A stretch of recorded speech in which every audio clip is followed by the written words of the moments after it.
Anytime there is at least some sort of movement or news to bring you regarding the Phoenix Coyotes' potential ownership situation, we will go there. And we have a very special guest. You might recall a couple weeks ago on the road at United Center in Chicago, we talked to Matthew Holsizer, and he dropped the word imminent on us. So now we're going to talk to another member of his group, George Pinato, who hails from Chicago, is here in the building. So, George, can you follow up on this?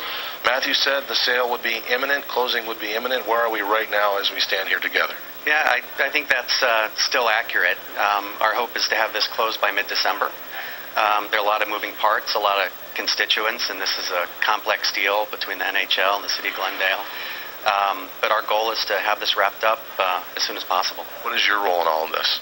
Matt Holsizer put the investor group together. He's the largest investor. But he put together a group of 8 to 10 individuals, people he knows through business and personal relationships.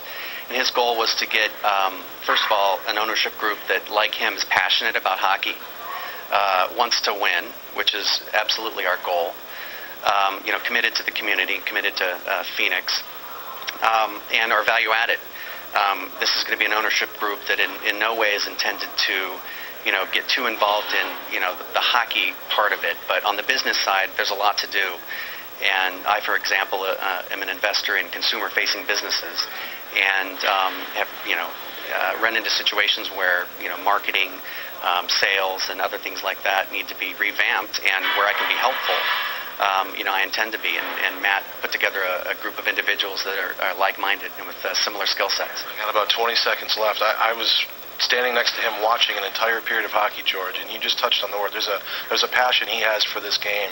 It is clear, it is obvious, and I think fans will probably learn that pretty soon, won't they? No, absolutely. I mean, he's passionate in everything he does, which is why he's been, quite honestly, successful. And if you're passionate about something, success will follow. It'll just come naturally.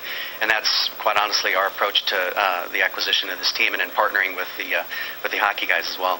Full speed ahead, George. We look forward to talking to you and Matthew and the rest of the group down the road. Thanks for coming here. Thank you. Appreciate it.